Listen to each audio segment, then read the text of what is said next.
Hi everyone, and welcome to Preparing for Launch, where we chat about the space sector through entertainment, education, advice, and insight. Today we have Karen Marcias speaking about pride in the space sector in celebration of Pride Month. For a little background on the history of Pride Month, the Stonewall riots in June 1969 catalyzed the LGBTQ+ movement of Pride to a new level. The media coverage showcased the discrimination and hardships that LGBTQ+ members face, and in 1970, the first Pride March was held on the one-year anniversary of the uprising, where the phrase Pride was coined. June thus became the month to commemorate Stonewall, and this is why we are celebrating Pride in today's episode. At UKSEDS, we stand with everyone in the LGBTQ+ communities, not just during this Pride Month, but every day. We're currently in the process of creating a diversity and inclusion handbook for all our branches, and when it is safe to do so, we'll be running a second Diversity in Space Careers Conference where we celebrate and discuss all forms of diversity within the space sector. Everyone is welcome, and we hope to see you there when it happens. Time is X minus 10, 9, 8, 7, 6, 5, 4, 3, 2, 1, 0.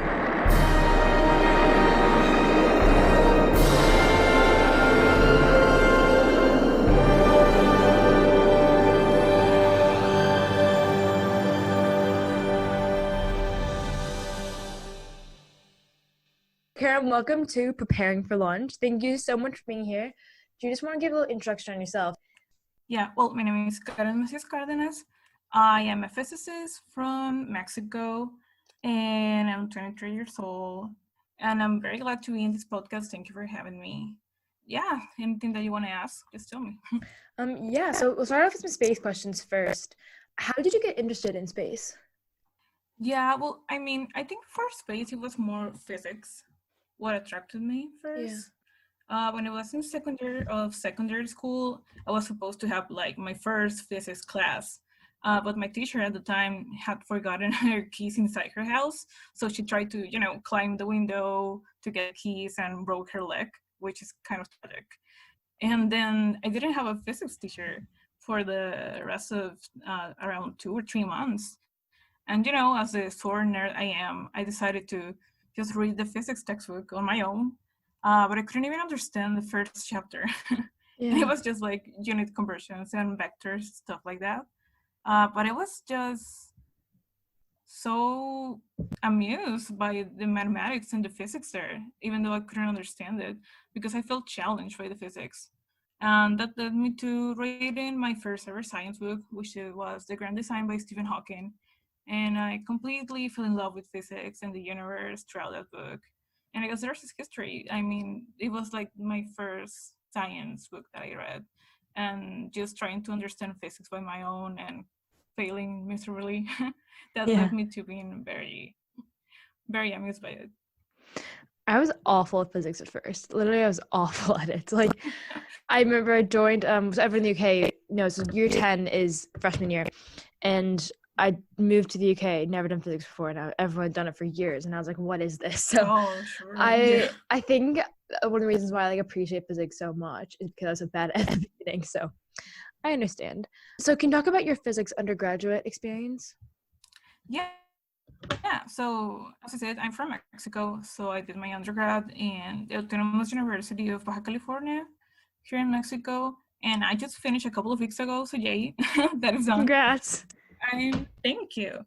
Yeah, I'm not sure how different it is from other countries, but here it's like a very general degree, so we don't have like majors and minors like other countries do, so you just take both theoretical and experimental physics labs. And I think that helps to really grasp physics from different angles and help you decide what you want to do in grad school if that's the road you want to take. It took me 5 years to finish my undergrad. The usual time frame is around 4 years, but nobody really finishes in that time frame, so it's fine. Last year I was like severely burned out because I was so tired of homework and classes and homework and then more classes. So I decided to take like a semester off to do an internship in a cosmology group in Guanajuato. And it was something that I really needed to do because I was, as I said, really tired of classes. And I wanted to know how it will feel to just do research for a while in order to decide if I wanted to stay in academia or not. So that's what I take. How do you decide to focus on particle and high energy astrophysics? Yes, so last year I won a prize that is called the John M. Bacall Physics Award, and this is a prize that is sponsored by Neta Bacall of Princeton and Enrico Ramirez Ruiz of UCSC. And Enrico is a Mexican, and he's the one that came up with the award, and it's given to top Mexican physics students from public institutions to do a summer research internship at the Dark Cosmology Center in Copenhagen. So when I was in Guanajuato, I already knew that I was going to Denmark for the summer. So the research I was doing there in Guanajuato was about the scalar fields models of dark energy. And these models come from particle physics theories. And I thought that intersection between particle physics and cosmology was so interesting that when Enrico contacted me and asked me what I wanted to do during the summer, I told him that I wanted to try something in that area. And that's how I ended up working with Dr. Irene Tamborra, who is from the astronaut group at the Niels Bohr Institute in Copenhagen. And the research that I do now is extragalactic high energy neutrinos, which is part of particle astrophysics. So that's how I ended up in that area.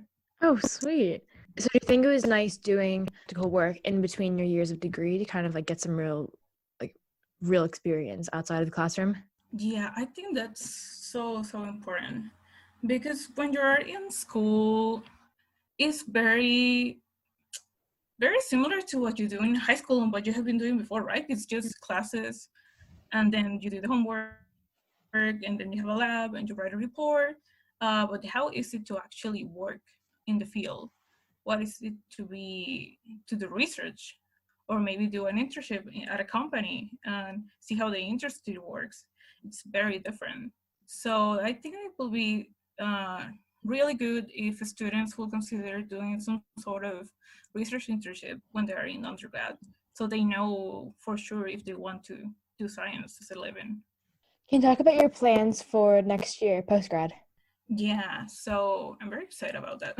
Nice, nice. I'm doing a master's in Queen's University in Canada, and I mean I still don't know if I will start this fall or in the winter time in 2021. Because we're in the COVID-19 crisis, and we don't know how it's gonna play with the planes and all that. So yeah, I'm going to see how it happens. But I'm gonna do it in the high energy astrophysics theory group at Queen's.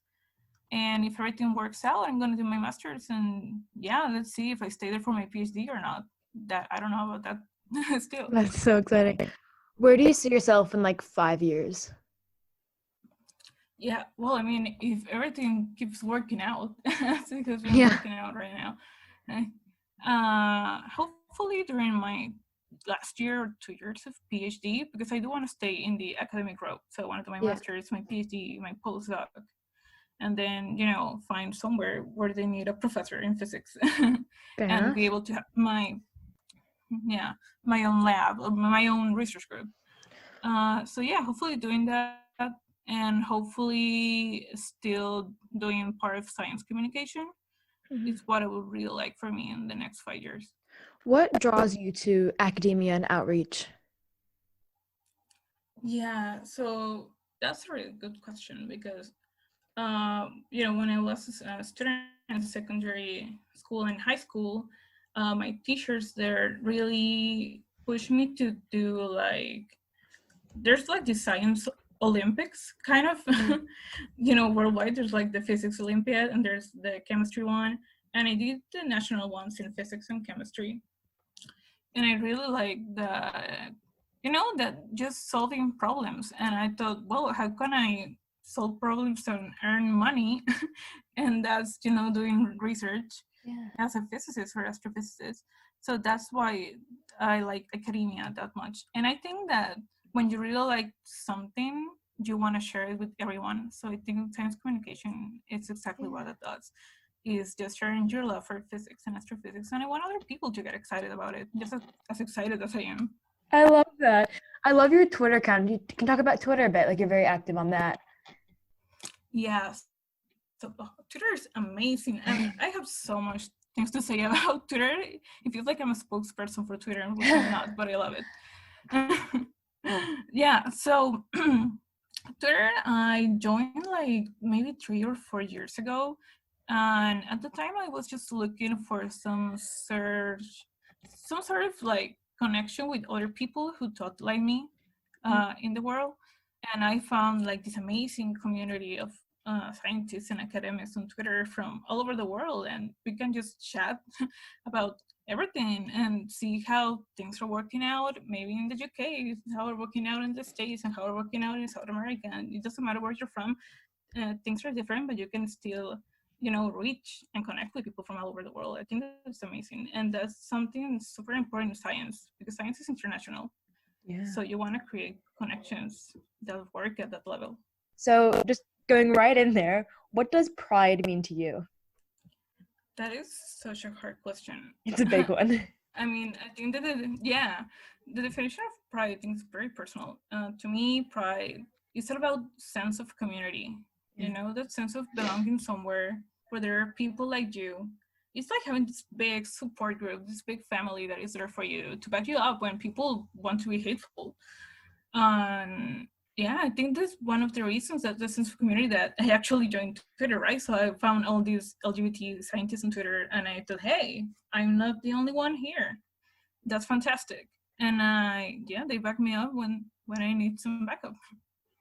Yeah, that's amazing. Yeah, you're right about everyone has their own definition of it. And it's very personal to you. It's not just a generic like term. Like pride is very Sure. personal. I like that. What actions starting in early education can LGBTQ representation be increased in the space sector? Yeah, this is also, I think, this is highly context dependent. So if you ask me about Mexico, then I will first tell you that there's barely any education regarding both the space sector or the LGBTQ community.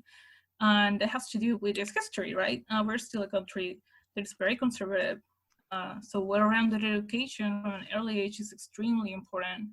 I think astrophysics is still an area where very privileged people can thrive easily, but it presents systematic barriers to underprivileged ones, such as Black folks, Indigenous people, and of course the LGBT community. And what we have been doing up to now is trying to patch up together a system that started broken and has remained broken. So everything I tell you may only be like a temporary fix. If we want long-lasting effects, we need to reform institutions, and we need to get rid of exclusionary ideas and remind ourselves that scientists are first and foremost human, and the LGBT community is filled with people who demand human rights to given the same opportunities that cisgender or maybe heterosexual white men were given from the very start. And scientific institutions need to acknowledge that. That's the first step. And most of them don't even do that right or do it at all. So I would like to see some real acknowledgement first. And when it comes to representation itself, then I would like for the school system to include LGBTQ history, and that also includes queer scientists and their contributions to the space sector, because I would like for queer kids to have someone to look up to in the STEM areas. I think that's the most important part of that. Speaking of that word mentor and someone to look up to, can you talk about how mentors and people to look up to, if you are a member of the LGBT community, can be helpful for those members? Yeah, I think having mentors that maybe look like you or have gone through the same things that you have, it's extremely important because you want to connect with people who feel the same way that you feel. And when there's nobody up there to communicate to, then maybe you have to be the first one to do that. And that's very scary. To be the first one to do something is you have no guidance, nowhere to look up to. So I think representation is extremely important because it doesn't mean that there's no one up there that has done and felt the things that you had. It's just that maybe they are poorly represented, either in academia or media or in the space industry.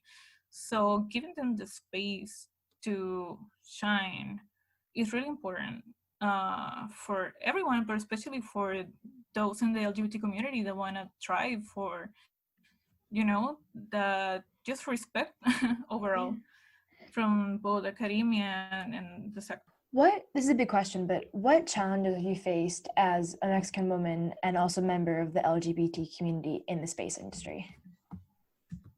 Yeah, so a challenge. I think the biggest challenge about being in the LGBT community is, and in the space sector, is just being yourself.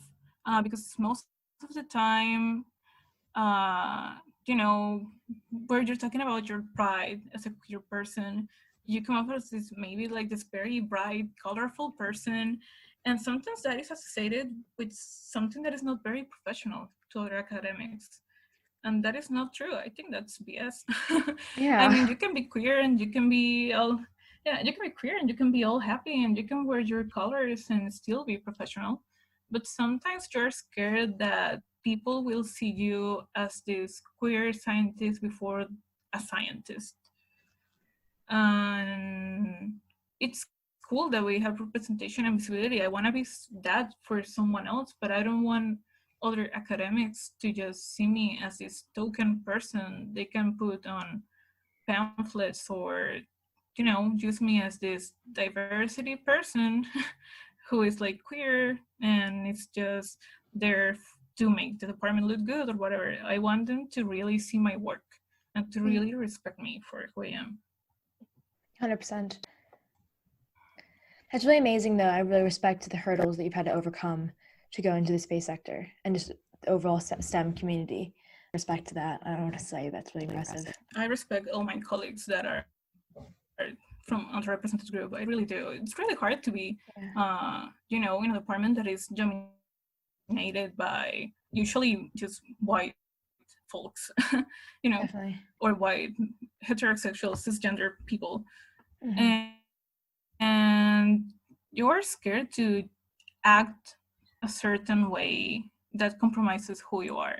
So being authentic is hard in those situations.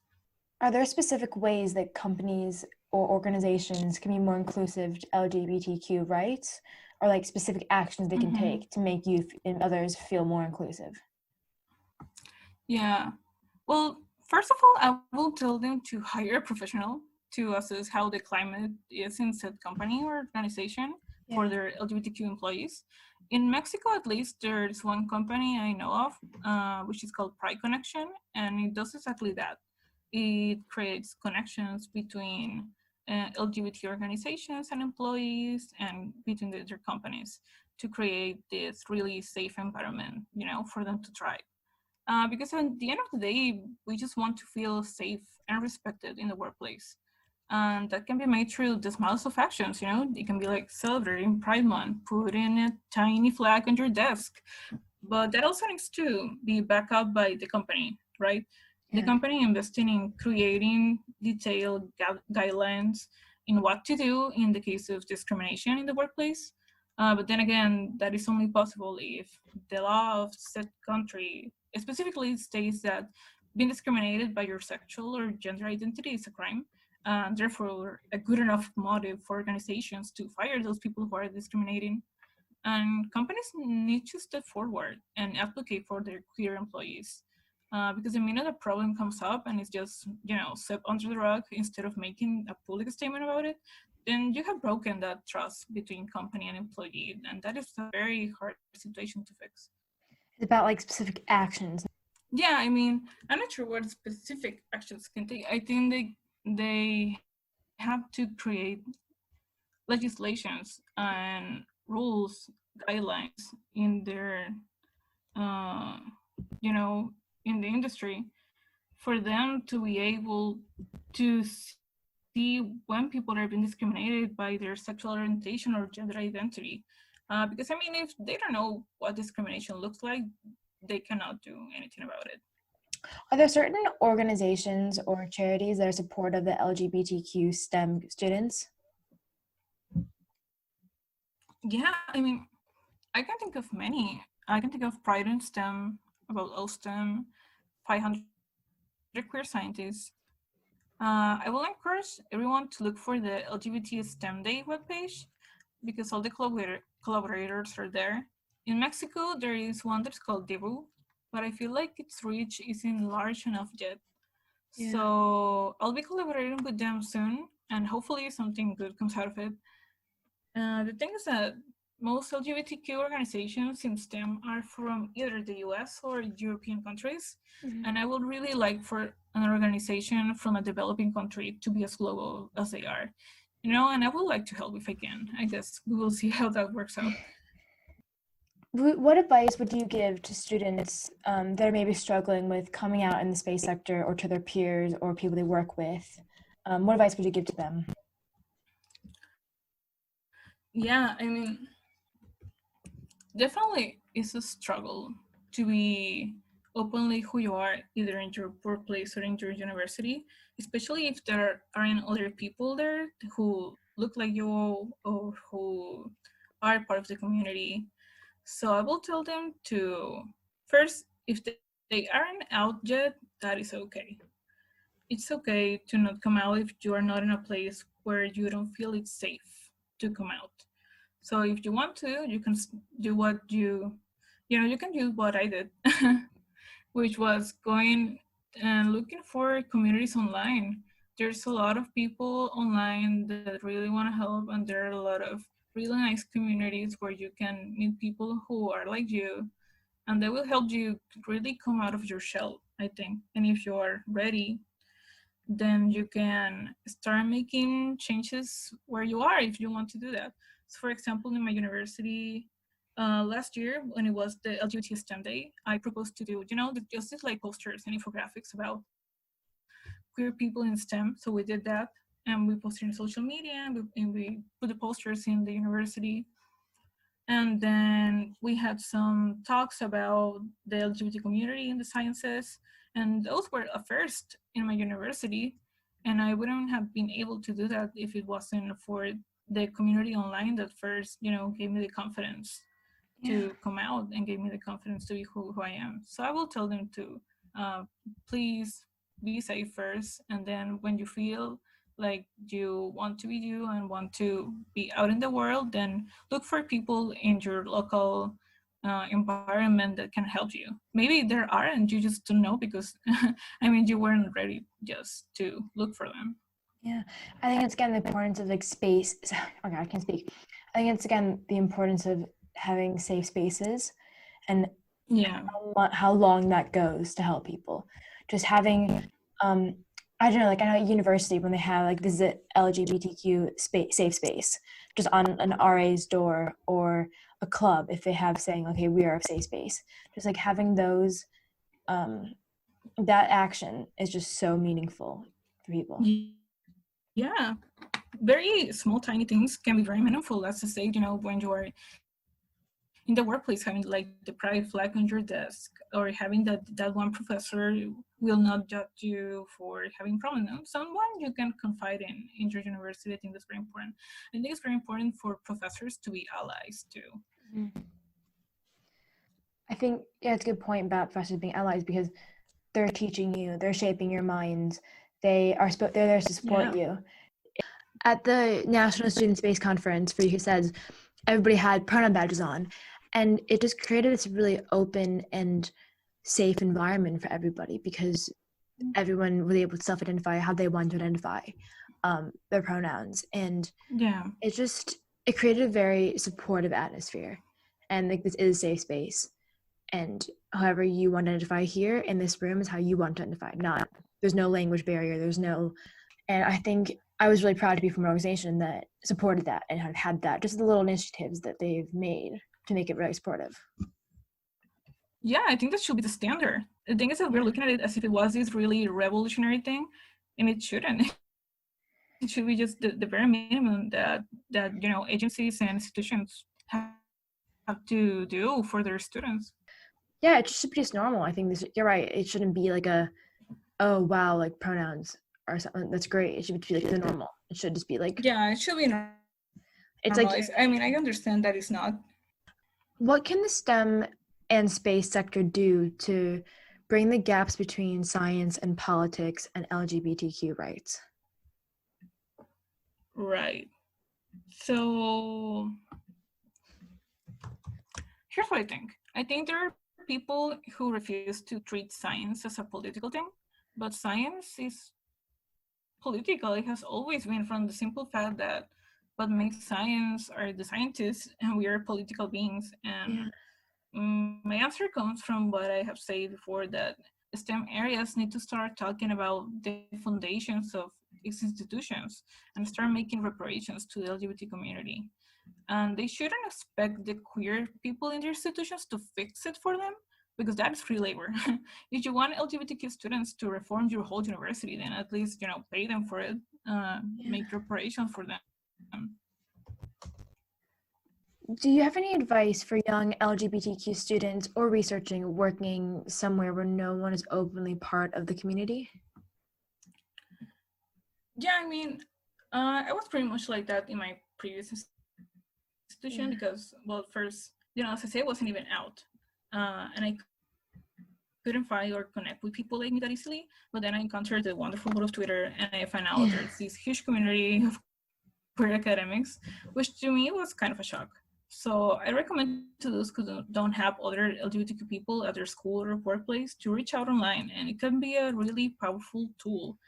And it's what made me come out and start organizing LGBTQ seminars in the science department, which led me to actually meet queer people in person, even if they weren't all from my department. But it did create a sense of support network. And I will advise to look for that either online or in another place in your city. I think you'll be pleasantly surprised to find that there's always queer people, as small as it is the place you live. Can you talk more about the seminars that you had? Yeah, sure. So, uh, as I said, the university had never had, and especially the science department, more like the science department, hadn't had any contact with more of the social sciences or, the LGBTQ community. So one of the professors there, her name is Dr. Priscila Iglesias. She is the one who, called me and told me, hey, I want to do this kind of seminars, and I know you're part of the LGBT community. So, I need your advice on how to proceed, or if you know people outside that are able to give a talk about the LGBT community in Ensenada, which is my hometown. And I said, sure. So I moved from my campus to another campus from my university that's where the social sciences are, and started looking for the coordinator or the LGBT community in Ensenada. So I asked him if he could give some talks, and he said yes, very generously. And that's how it went. It was just general talks about how the community is in Ensenada and how our rights are in the country and in the state.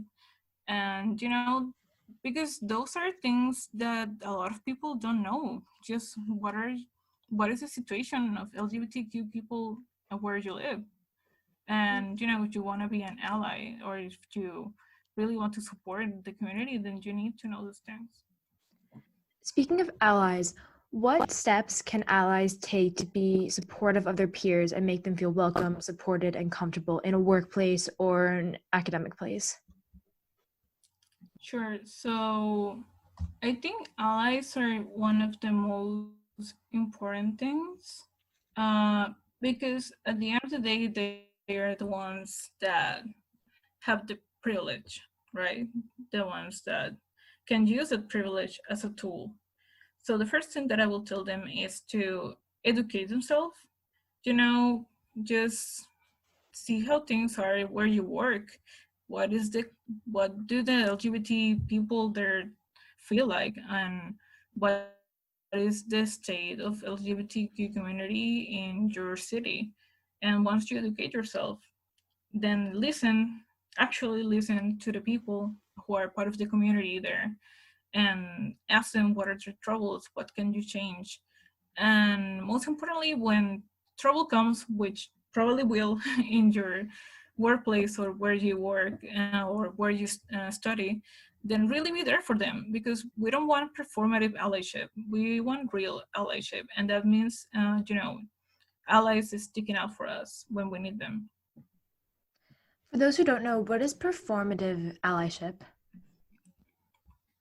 Yeah, so that's a really good question. So there's there's always going to be people who want to look good, either look good to their bosses or look good to their PIs in the department, and they will use LGBT people or just in general people in minorities to make them look good. So they will state in their social media that human rights and LGBT rights or human rights, but when it comes to the actual trouble in the workplace, then they they say goodbye and don't really stick for the people there. So it's not about just what you pretend on either social media or before your boss when you're talking in a conference. It's about the tiny but very important actions that you take that you do behind closed doors for your peers. It's kind of like the phrase "all talk, no action," kind of. So you can't just say like, "Oh, Yeah. I'm supportive," but not actually be supportive when Yeah. times get difficult or when you have to actually be supportive. You Yeah, can't it's just say you exactly are. that. I mean, those people just want to get something out of it, right? So something that benefits them. Either they want to have a better position at their job, or either, something will benefit them, but they don't care if it will benefit the actual minority group, such as the LGBT community. So that's what I meant with performative allyship. What has it been like working towards inspiring the next generation of underrepresented scientists? I think this one is also a heavy question. I mean, I just do what I can, which is being visible as a queer astrophysicist, and hopefully that helps someone realize they can do it too. They can be queer and be bad scientists all at the same time. And I'm really grateful to have some sort of platform, as small as it is, maybe right now, but to be able to be who I am on that platform. And when people talk to me, after conference, or people DM me on Twitter, telling me how excited they are to meet someone like me, because apparently a queer Mexican scientist with ADHD is not that common to find. And not because we don't exist, but because we're just poorly represented. So we have to create our own spaces in social media. And that really makes my heart so with joy, to be able to help someone be more comfortable with who they are. We spoke earlier about how allies can be more supportive in a workplace or an education place. But for any of our listeners who want to be better LGBTQ ally in overall, not in a specific community, but just outside of a community. So before they go into that community, so to educate themselves, what resources can they use to educate themselves and what actions can they take? Yeah. So honestly, there are tons of resources on the internet. A good place to start is maybe in the LGBTQ organizations in social media or websites. For example, in Mexico, there's JAG, or one organization that's called It Gets Better. And usually websites from the government also have information on the state of the LGBTQ community in your country. Also get involved with local organizations if they exist in the place you live.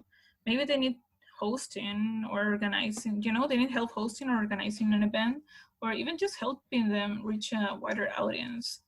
I think there are a lot of actions that you can take from the place you live. You don't have to always reach, to set a global scale and just start from them. You can do tiny things in the place you live and really change lives of people. So get in contact with local organizations. They probably need help. all organizations that are, doing work because they want to change something, they always need help. Do you know of organizations that we have to donate to, or if non-financially, other ways to support them?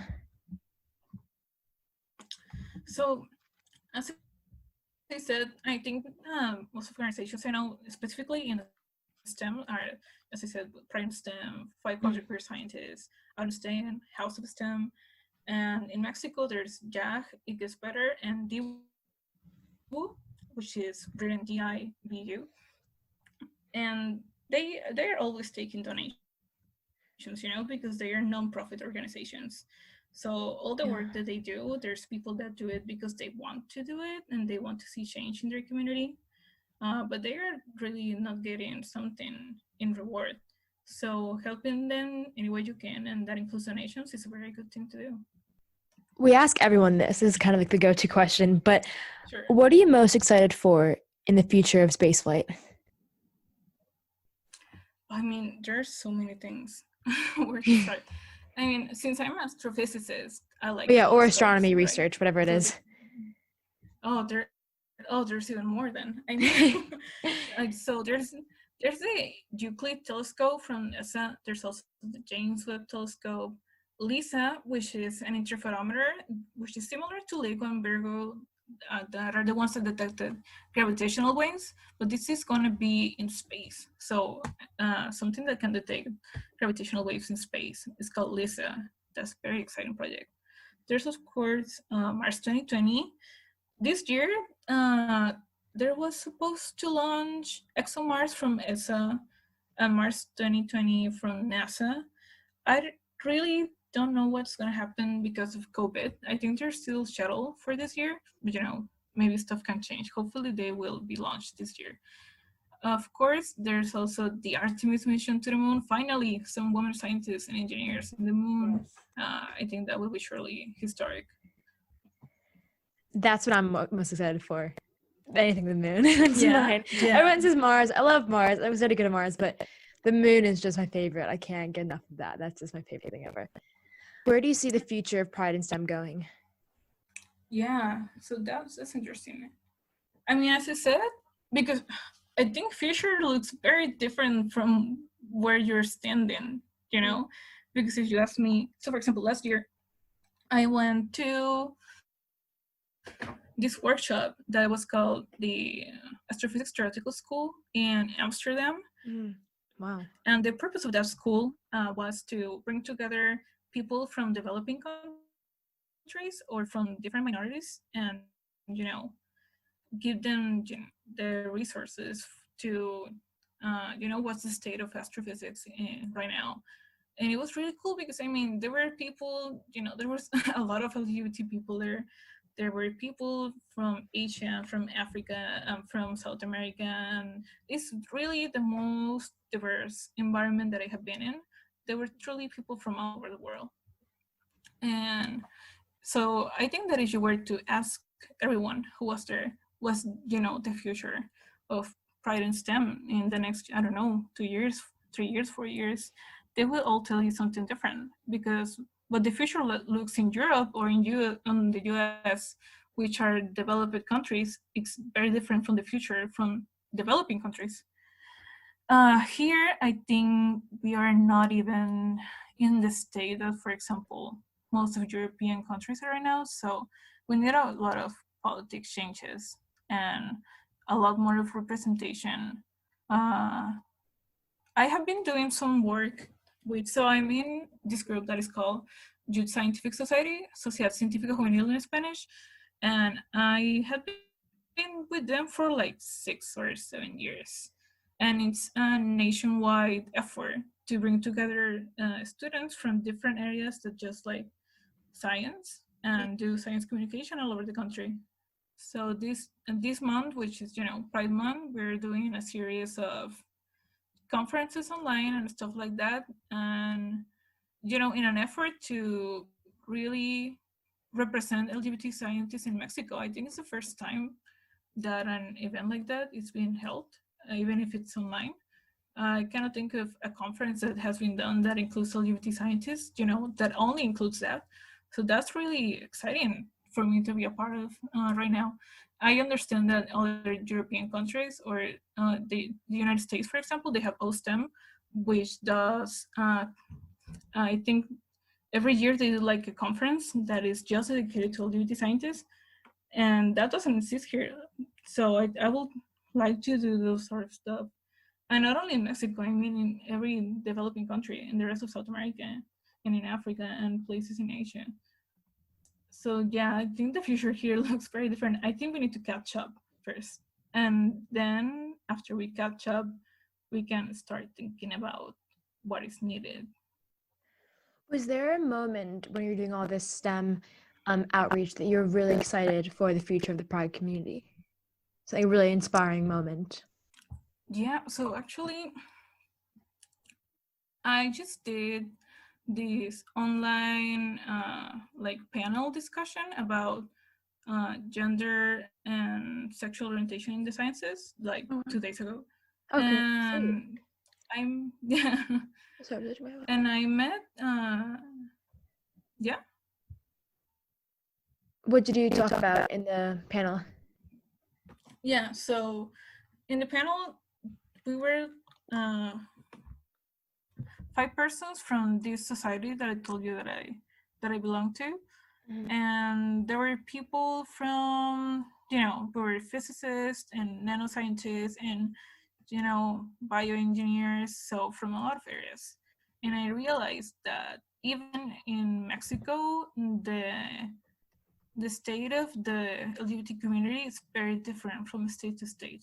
I mean, it's such a huge country that, differences are bound to exist. Yeah. What communities, there's also intersectionality. So there are people who are, people of color and are LGBT, or there are people who are indigenous and are LGBT, and their needs are different from people like me who are just white and have that privilege and are LGBT. So they just really seeing people from all backgrounds and intersectionalities wanting to do that change was very inspiring to me. Just hearing their stories about what they have been through in their communities, how they have been discriminated, and how they have to, just fight to be taken into account in their own schools, really made me think of the privileges that I have had.